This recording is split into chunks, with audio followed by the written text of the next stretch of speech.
Hi guys, welcome to MJ Hobby Corner. I'm MJ and I have a project that I would like to show on the channel, and this is my ruins project. I had in mind to create some very low budget ruins for some time now. I really want to upgrade the terrain I have, and a lot of terrain is going to be either upgraded or recycled or looked into to see to make it better. And that's probably going to be a continuing thing throughout the fall. So the first thing is that I don't really have a lot of ruined terrain, believe it or not. And I want to make some terrain, upgraded terrain with new techniques. And I've been using the technique that MS Paints showed on one of his videos, which really caught my eye. It's using white glue and flour to texture it. So I decided to go ahead and try this and experiment with this on a variety of different terrain types to see all the different uses that I can get out of this. So today it's going to be really low budget ruins, and I combine tinfoil and flour and all that good stuff. So why don't we go on without further ado and check out the project. Okay, so first things first, I want to say that this video is going to be narrated, and that's because it's blistering hot outside, but the whole week is just going to be really hot. And I have the fans running in the studio. It's the only way that I can work in there, that I can keep it comfortable. And so I don't want to subject you guys to the fans in the background, okay? They're just way too loud. So I'm going to narrate the video and just point out some of the steps that take place in this project. And you guys are probably thinking, oh no, another ruins video. And it's like, yeah, it's another ruins video. Low budget ruins. But what I want to show are the techniques that I use, for these low budget ruins. That's really the point of the video.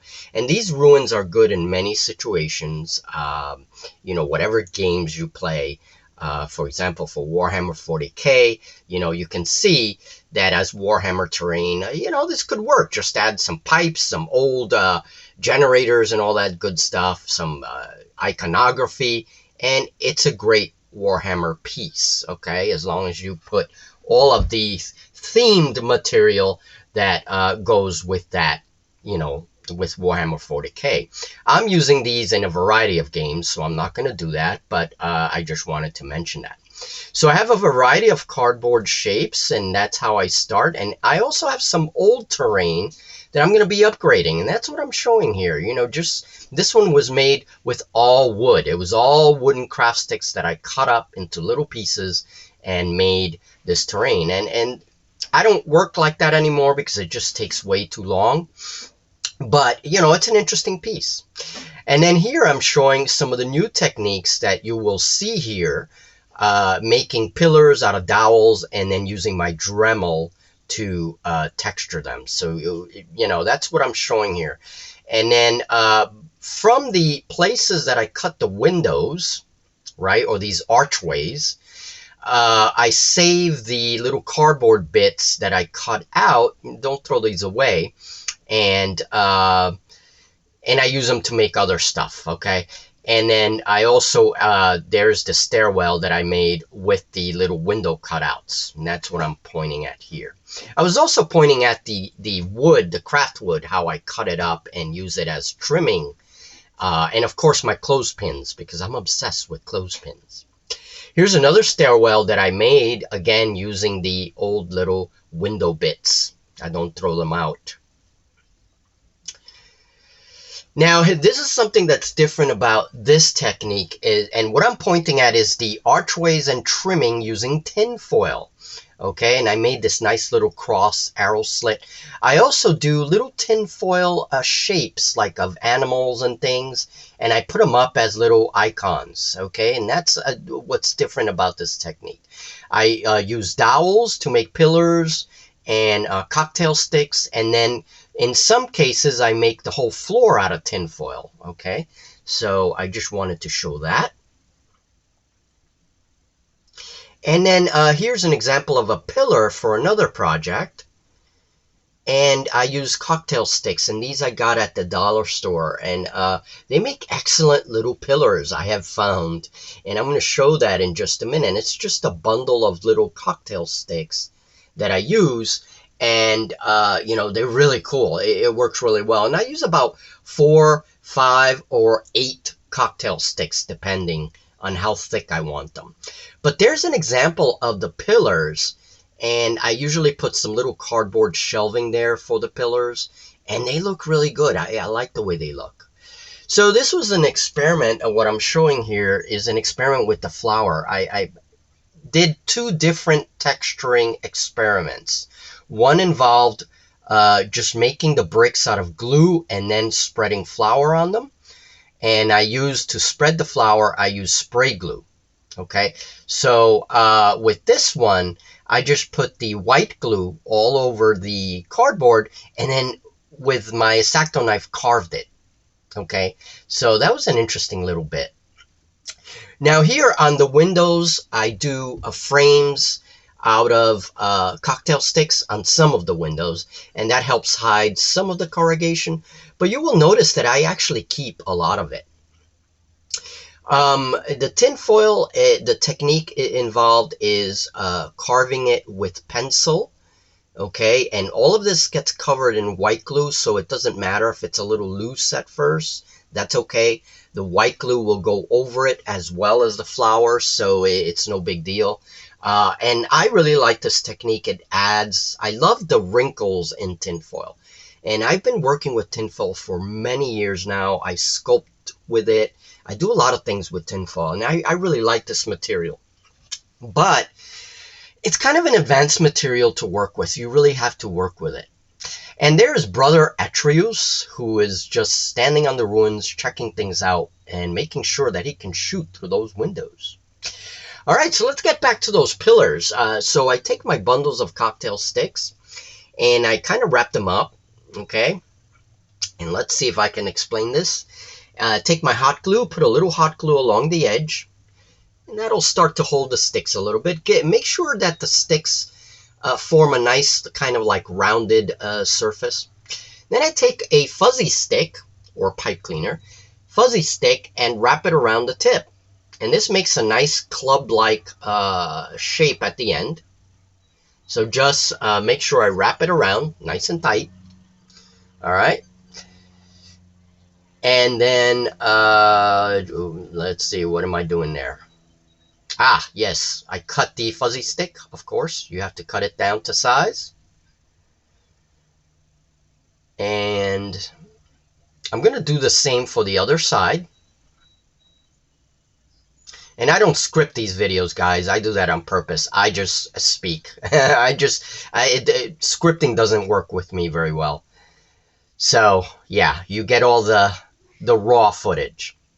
All right, so there it is. I'm wrapping up the second edge. So those 2 edges form a nice little club-like section. Now, you don't have to do it with the pipe cleaners. It's just easier. You can use other materials at the tips to make different shapes. Okay, so it doesn't have to be necessarily fuzzy sticks. I'll show additional shapes. The idea is to use the cocktail sticks because it gives you that nice Corinthian, like Greco-Roman or Greek, you know, style for the pillars. And they're small pillars. They're thin pillars, you know. So they're good to decorate buildings with, not necessarily to have as solitary pillars. So there it is, and once you do that, you take a flamethrower and just flame the thing up. Please be very careful, of course, and I just give it a couple of passes. That's it, and of course, be careful not to light your sticks on fire. All right, so do take precautions, but once that is done, I do file the tips a little bit. Okay, and that's pretty much it, and then you have these nice little pillar-like structures that I could then use to decorate the buildings. You can make them all sizes, all thicknesses, and again, you can vary the shapes of the pillars as necessary. You can vary the tips as necessary, okay? So it's a really cool technique, I think. So once I'm finished with my pillars, I begin to adorn the buildings. And again, once this is all textured and painted, it's going to look nice. It's going to look nice and gothic-y, and, you know, it's just going to have that cool Roman theme to it. You know, so I really do like the little pillar technique. And again, this is using an idea from a previous project that I'm working. Well, it's a previous project that's on hold for now. And I thought, you know, it'd be good to add these to the buildings. So to make other like siding, to hide some of the corrugation, I also use dowels. Again, these are just little pillars and sections, decorations on the walls of the building. Okay, and it strengthens the cardboard and gives it some interesting siding. So now I'm just measuring the base to my round building, and this becomes one of my favorite aspects of the ruins, these round structures. And this helps so that not everything is square and, you know, rectangular. So when you put these pieces together, and these are very modular, you can make entire building structures that are of very different shapes. And this is what I like about making my ruins very, very modular instead of having like one big building. Now, this is an important technique, and this is using my Dremel tool. And I go back with my Dremel tool and I begin to score some lines into the pillars. And this really helps make the pillars more interesting. And some of these details will cover up with the flour once I put flour on it. But that's okay. I could always go back and open up those lines if I want to. Now, another experiment I was doing was to make brick structures with my Dremel, and this is by using a file tip, okay? If you don't have a Dremel and you are interested in any kind of scratch building, I recommend you get a Dremel. I use my Dremel for a lot of things these days, and you can get carving bits and all kinds of things for the Dremel. It really is a good investment. And look at that. I did not use this technique. Again, I was just experimenting, but I think I'm going to experiment with it in the future. But here are the pillars, and they have the nice little lines across them. Okay, nice little indentations. And then you see my little tinfoil skulls there. They're very cartoonish, but I like them. And then I take my Dremel and I start to do some cracks in the cardboard. If you're using thick cardboard the way I'm using it, cardboard comes in all kinds of thicknesses. This technique works very well. And you notice that the cardboard, because I peeled some tape off of it, you notice that the cardboard is very rough and textured. So we're going to talk about adding tinfoil trimming now. So the tinfoil trimming that I'm doing, I am just adding lines of tinfoil with hot glue.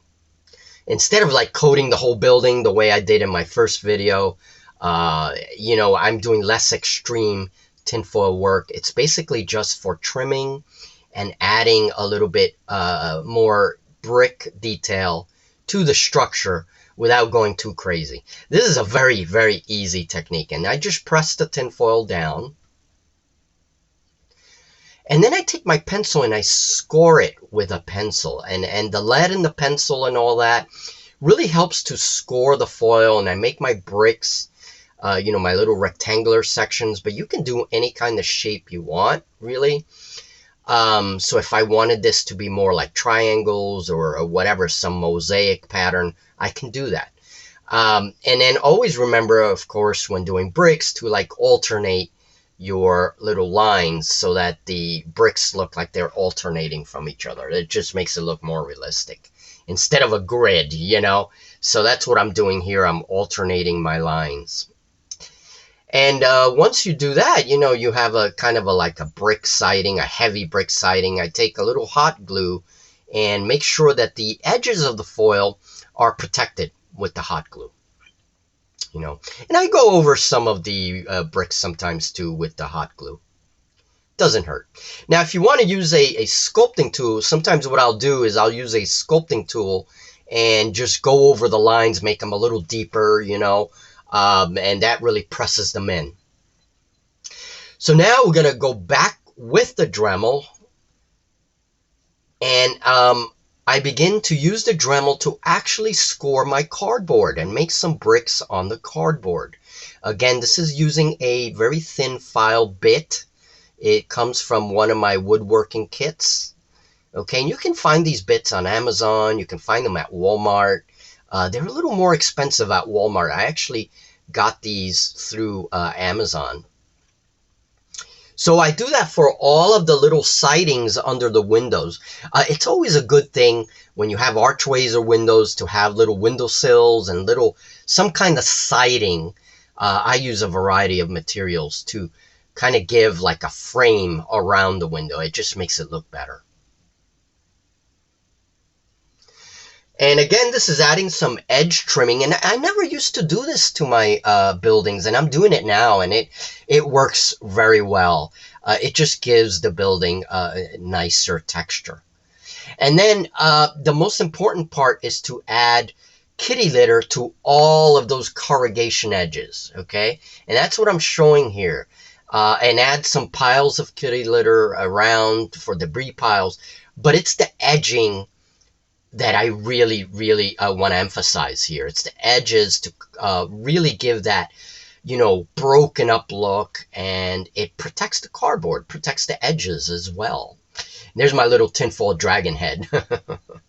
So the final step is the glue and flour, and this I got from MS Paints. Great technique. I highly recommend it. And look how old and decrepit that looks. And basically I add it to everything, including the tinfoil. Okay, and this still has to dry a bit, but great technique, really good. If you want a texture without pastes or anything like that. Okay, and here are some of the buildings, and looks really good. This is a great little technique. Here's the little tinfoil skulls. They look a bit cartoonish, and I like that. You know, they're kind of different. Little tinfoil skull-like things. And then you can see how the flour really textures everything.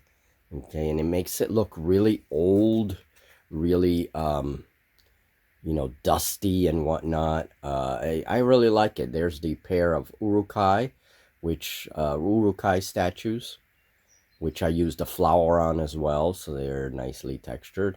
And then the edging to the cardboard so that the corrugation is indistinguishable, okay?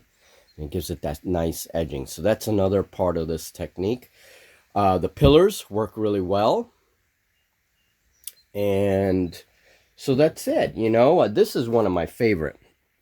Look at the texturing on the tinfoil, okay? And yeah, some of the lines get covered, but still, it looks really good, the tinfoil, okay? And areas that look like they have been cracked and, you know, are degrading, and really cool. And sometimes we get like little pieces that fall off, some of these loose pieces. That's okay. I let them fall off and then give the ruin a little touch up, you know. The flour, once you add, and I think MS Paints said this, when you add the flour and you add the paint on it, the paint kind of seals it and gives it, you know, just seals it off, and it gives it a hard covering, like the whole mixture, right? So, and there is white glue there too. So as that white glue dries, everything becomes really sturdy, you know, really nice. So a very low budget project, guys, and that's really the point, is that this is very low budget. Here's the original ruins that I worked on in that video, in that first video. Okay, and again, these are so sturdy. I love it. And this is another one of my favorite. I love the way this one came out. I'm gonna make more of these, you know, some like a roundish structure. And there's the interior. I really like this one. And then there's the Urukai up on top there. You know, that's the little statue I choose. But I really like this one. This one reminds me of Weathertop from Lord of the Rings. And then I got to finish this one. This is going to be a really good one. Got to finish this one. All the edging is done. And I want to put a tinfoil statue there. A big hooded figure, like a big hooded female or something. And then we have the little horned thing that's probably a dragon head. Okay, that I made out of tinfoil and all the little pillars. This is a really nice one as well. So this is going to come out really good once all of the flour is added. And this is the final one. I only have 2 pieces to go, 2 pieces to finish. This is the big one. Okay, and this is going to be a nice centerpiece. So like a big government building or part of the large castle, you know, something like that. So by using the Dremel and carving things, you can carve your cardboard. Okay, very important. And I think I mentioned that in the beginning of the video, earlier in the video. Okay, you can see the carvings in the cardboard. You can carve your wood with the Dremel and then give it more texture, more interest, and that's it. So now the next step, once these are all finished, I have to wash these, dry brush these, and then once they're all finished, I make the board itself. I have a large piece of cardboard. I'm going to make one solid board, or maybe a couple of tiles. All right, and that'll finish this project, and Julie and I will have some extra ruins, like a ruin table to play on. Okay, and these could be very easily be fixed. You can add things to them to turn them into Warhammer 40K buildings very, very easily, you know. So yeah, that could be another video. But anyway, for now, that's it. Oh, and for the board, I'll probably finish that up on Patreon. My patrons will probably get that as a bonus video, okay? So if you are interested, do consider joining Patreon. It'll probably be a video for both tiers, so all right, consider that. All right, folks, thank you, and this has been one of my big projects this summer, the new upgraded Ruins table for a variety of different games.